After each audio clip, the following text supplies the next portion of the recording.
Amén.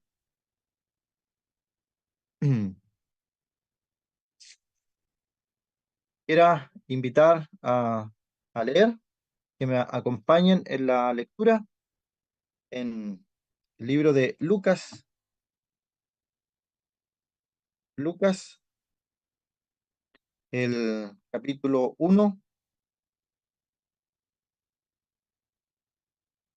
Lucas capítulo uno, versículo 27. Lucas 1, 27. Vino el ángel, ¿cierto? Vino a una virgen desposada con un varón que se llamaba José, de la casa de David, y el nombre de la virgen era María.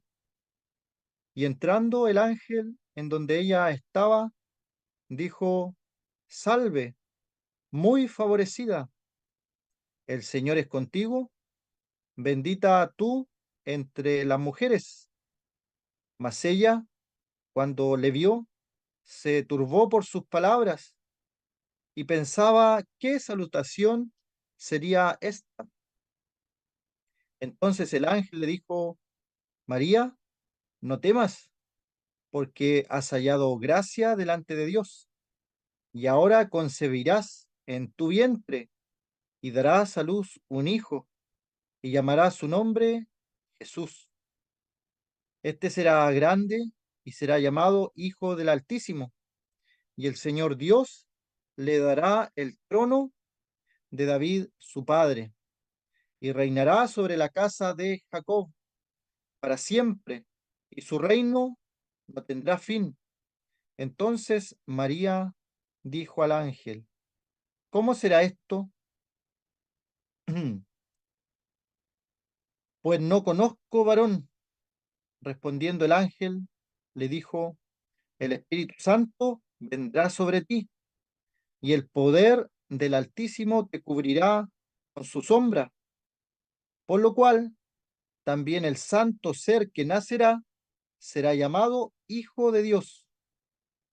Y aquí tu parienta Elizabeth, ella también ha concebido hijo en su vejez, y este es el sexto mes para ella, la que llamaban estéril, porque nada hay imposible para Dios.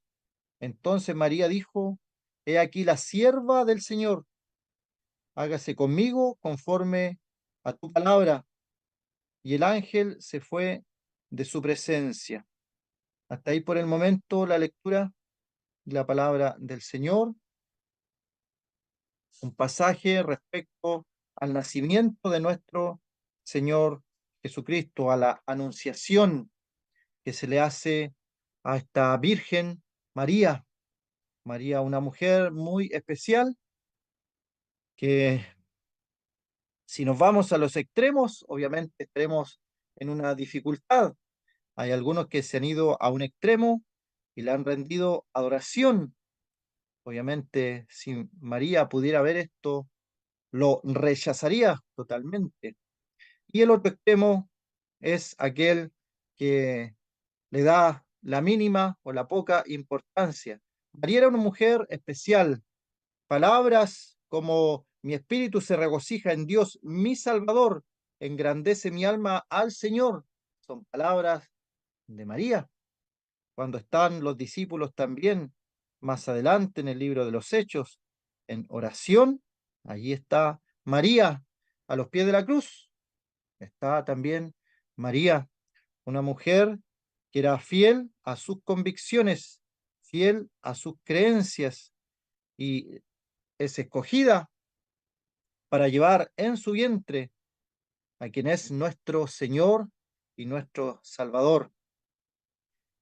Dice el versículo 27: un varón que se llama José, de la casa de David, y el nombre de la Virgen era María. Y aquí tenemos lo que es la genealogía, de dónde venía el linaje del Señor, el linaje real de la casa de David. Los israelitas estaban esperando al Mesías, al que les podía libertar. Habían promesas Habían profecías respecto al Mesías que había de venir. Recordemos que se sabían muchas cosas. Cuando llegan los magos de Oriente, ellos llegan consultando dónde ha nacido el rey, dónde ha nacido. Y después de la investigación, ahí aparece también Herodes. Se dice que van a ser en Belén de Judá. Se sabía el lugar específico. Así son las profecías bíblicas, no como estos pseudo profetas que aparecen de repente en las noticias que hay que rebuscarle lo que querían decir en alguna de sus profecías. Las profecías bíblicas son específicas, específicas. Lugar determinado. También estaba en el libro de Isaías, Galilea de los gentiles, la provincia donde nació el Señor. También estaba la ciudad de Belén. También estaba que sería de la descendencia de David, el rey de Israel. O sea, profecías específicas respecto a la persona del Mesías, que no podían ser manipuladas humanamente hablando. Y estas profecías se cumplieron en la persona de nuestro Señor Jesucristo. Y se escoge una familia, está José, está María, una familia, podríamos decir, normal. No están en un palacio, no están en Roma, que es el centro geográfico del gran imperio romano. Si nos hubieran hecho elegir a nosotros, hubiéramos, por lo menos yo, en Roma, en un palacio, con todas las comodidades. El Señor nace en el seno de una familia normal de Israel, de linaje real, pero recordemos que estaban gobernando los judíos, el imperio romano había llegado con su bota militar, había conquistado y estaba gobernando la provincia de Judea, que siendo tan pequeña le traía tantos problemas al imperio romano, porque los judíos, a diferencia de todos los otros pueblos de la región, creían en Dios de una manera tal que lo basaban en todas las cosas de la vida. El centro del pueblo de Israel era el templo, las cosas religiosas.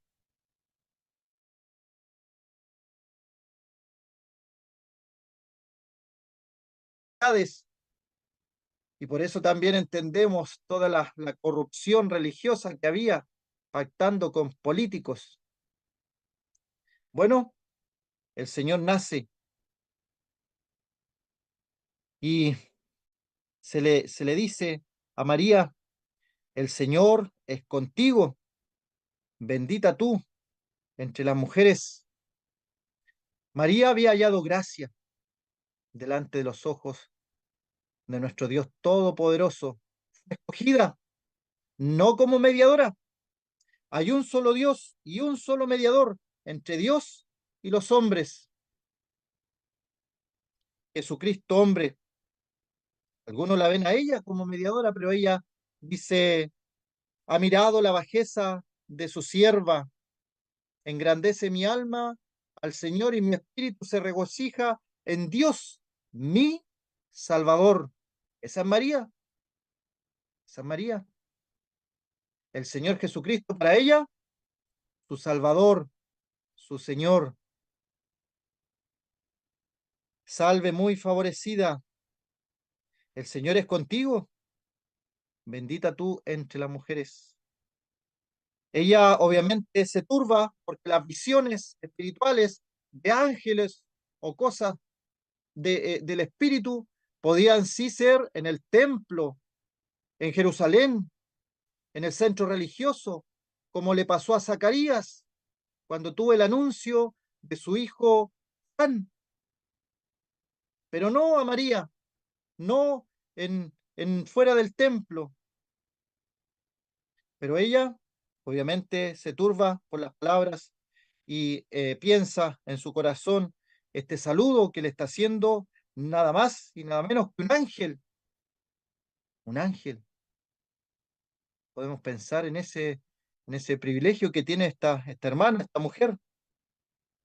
Se le aparece un ángel. Entonces el ángel le dice, María, no temas, obviamente, la revelación de un ser espiritual, un ser angelical, puede causar ciertas cosas que obviamente no están bien. En el libro de Apocalipsis se aparece un ángel al apóstol Juan, el apóstol Juan, el tremendo apóstol Juan. ¿Y qué es lo que hace Juan? Se arrodilla para adorar. ¿Qué le tiene que decir el ángel? Que se levante, que es consiervo suyo, adora a Dios. Él es el único digno de adoración, pero responde de buena manera. No temas porque has hallado gracia delante de Dios. Ella se mantuvo allí pensando en esta salutación y el ángel le da la buena noticia. Concebirás en tu vientre y darás a luz un hijo y llamarás su nombre Jesús.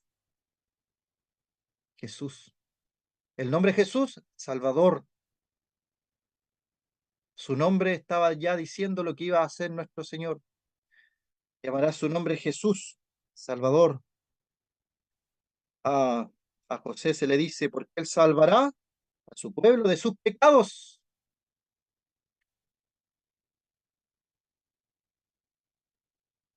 Y a los pastores que están en aquella misma provincia más adelante, se les dice, os ha nacido hoy en la ciudad de David un Salvador, que es Cristo, el Señor.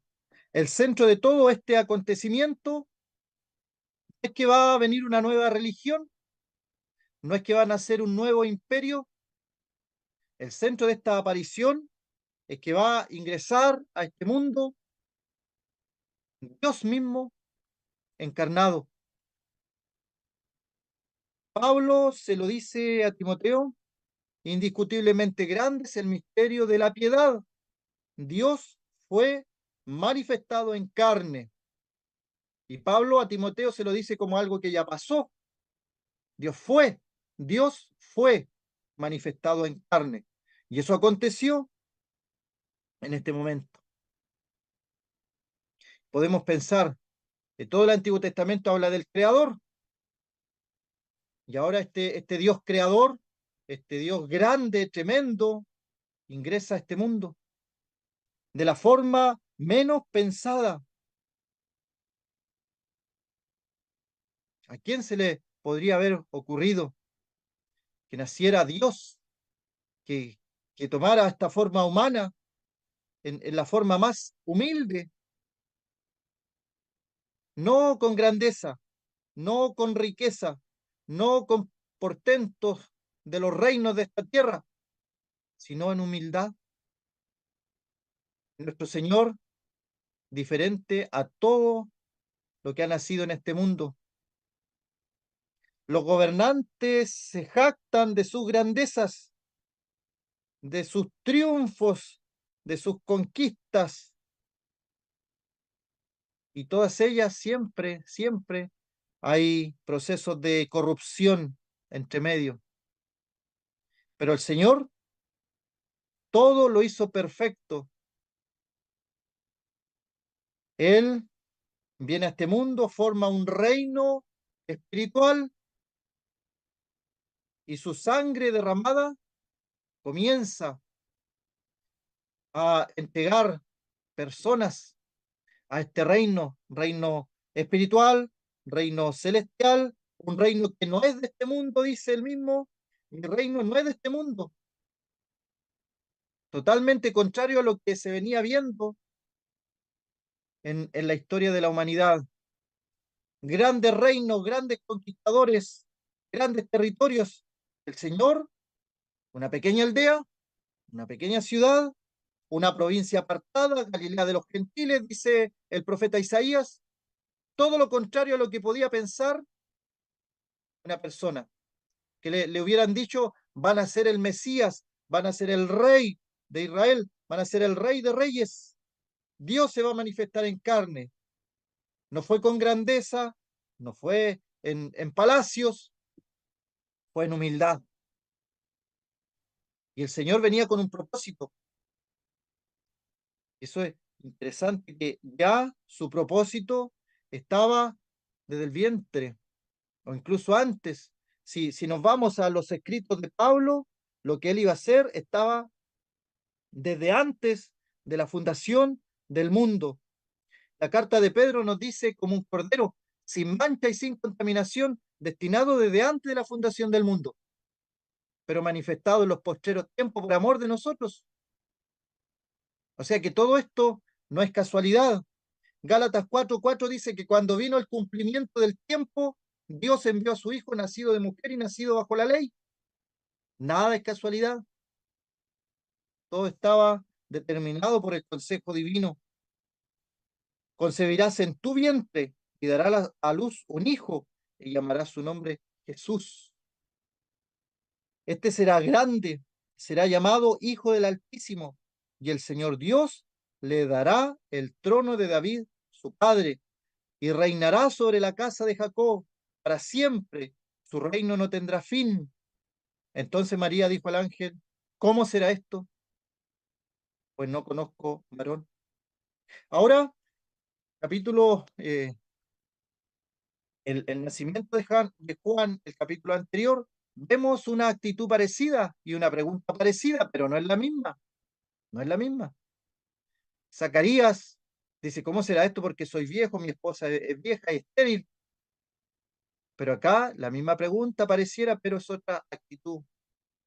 ¿Cómo será esto? Pero yo quiero saber, creo que va a pasar, pero quiero saber cómo va a ser porque no estoy casada, no he conocido varón. Estoy dispuesta a lo que viene, pero quiero saber cómo será porque en estos momentos no he conocido varón. Y se le da la respuesta. El ángel le dice, el Espíritu Santo vendrá sobre ti y el poder del Altísimo te cubrirá con su sombra. Por lo cual también el santo ser que nacerá será llamado Hijo de Dios. Y ahí hay una palabra, el santo ser que nacerá.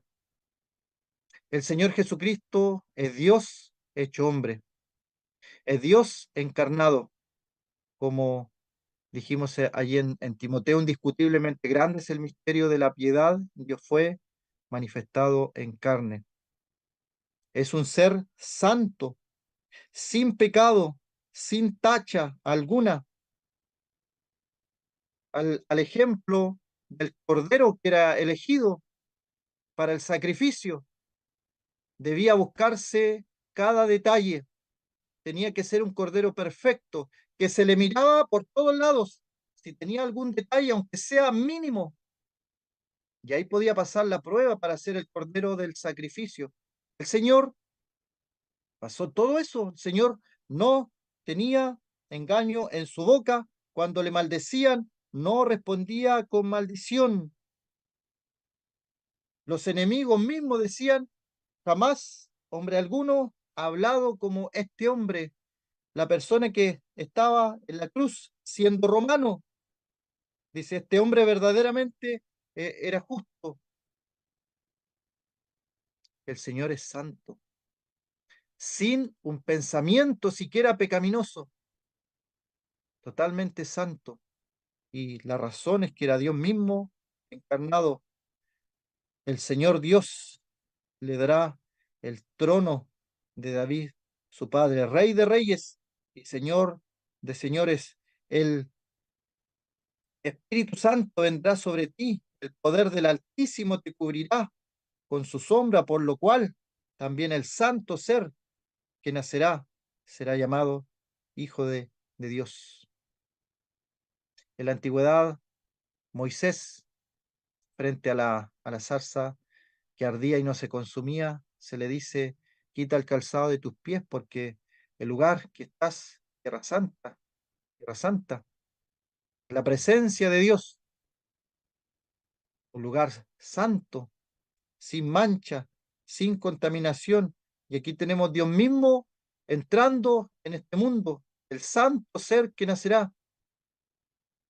¿Cómo podemos entender esto? El mismo que en el principio creó Dios, los cielos y la tierra, el mismo creador, nuestro creador, nuestro sustentador, viniendo a este mundo para ser nuestro salvador, para cumplir la obra que el Padre había determinado. desde su niñez. ¿No sabíais que en los negocios de mi padre me es necesario estar? Desde su niñez tenía esa conciencia, ese conocimiento de que había venido a este mundo a cumplir lo que el Padre le había ordenado. En Getsemaní le pedía al Señor, al Padre, que pase de mí esta copa, mas no sea mi voluntad, sino la tuya. El Señor no decía nada si primeramente no lo oía decir al Padre. Dice también orando, yo sé que siempre me oyes. Y en Juan 14, yo y el Padre, uno somos. El que me ha visto a mí, ha visto al Padre. Felipe, muéstranos al Padre y nos basta. El santo ser que nacerá. ¿Tenemos conciencia de eso? Que nuestro Señor Jesucristo aquí en la tierra, el santo ser que nació, llamado Hijo del Altísimo, llamado Hijo de Dios, de la casa de David, su padre, anduvo aquí en este mundo con un propósito. ¿Y cuál era ese propósito? Ese propósito de vida. Él nació para morir. Su propósito. Cristo Jesús vino al mundo para salvar a los pecadores. Propósito. No podía ser de otra forma. No podía venir un ángel, un arcángel, un ser viviente, o no podía Dios haber creado algo especial para que viniera a este mundo a cumplir esa labor, sino que Dios mismo vino a este mundo, tomó forma humana, anduvo entre los hombres y llegó el momento de partir, naciendo, naciendo en este mundo con ese propósito, morir en un momento determinado, en una cruz, con todo lo que sucedió allí, con los látigos, con los clavos, con la corona, que son obviamente sufrimientos terrenales, pero también hubo sufrimientos que no es posible a los humanos. Hubo tinieblas sobre toda la tierra y en esas tinieblas el Señor exclama, dice, Dios mío, ¿por qué me has desamparado? Había un propósito, había un propósito. El apóstol Pedro nos explica un poco de este propósito por el cual el santo ser que nacerá, que nació en este mundo, ¿cuál era su propósito? Que el Señor Jesucristo, dice el apóstol Pedro, en su cuerpo sobre el madero llevó nuestros pecados. En su cuerpo sobre el madero llevó nuestros pecados. ¿Para qué vino el Señor Jesucristo a este mundo? ¿Para qué nació este santo ser en este mundo? ¿Acaso nació para sanar a las personas? Y de hecho lo hizo.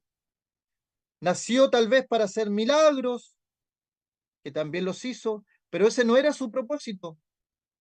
Nació como lo reconocen muchas personas, que fue un gran maestro. ¿Nació para eso?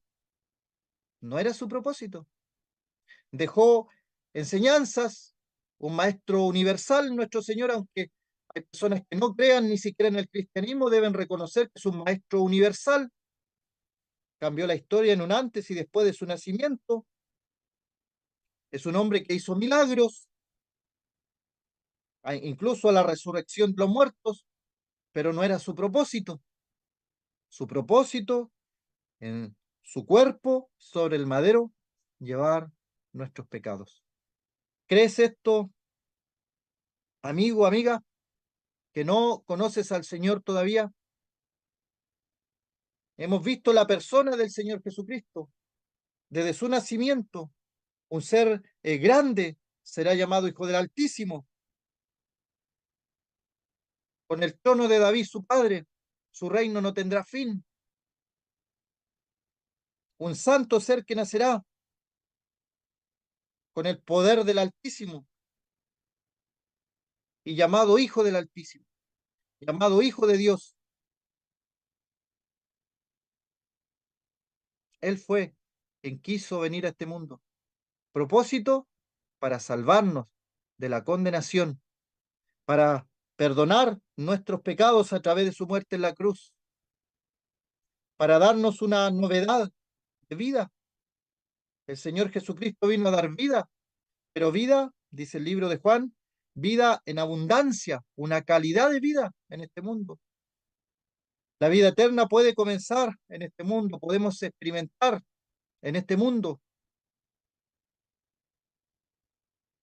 Ciertas personas que piensan que hay que esperar al más allá para comenzar a disfrutar de la vida eterna. Pero aquí en este mundo, desde el momento que una persona cree en el Señor Jesucristo como Salvador personal, puede comenzar una novedad de vida. Puede saber con certeza absoluta que sus pecados han sido perdonados. Puede tener la seguridad de que si parte de este mundo, se va con el Señor. Puede tener la certeza y la convicción que ninguna condenación hay para él si está en Cristo, porque ha sido hecho nueva criatura. Y si alguno está en Cristo, nueva criatura es. En este mundo, en esta tierra, no esperar al más allá, no esperar después de la muerte. En este mundo, estar inscritos en el libro de la vida del Cordero. ¿Y qué pasa si no? Dice Apocalipsis, que el que no se halló inscrito en este libro fue lanzado al lago de fuego, que es la muerte segunda. Es un lugar que quisiéramos que no existiera, el infierno, el lago de fuego, porque hay familiares nuestros que han partido a la eternidad sin el Señor, sin confesar al Señor como su Salvador.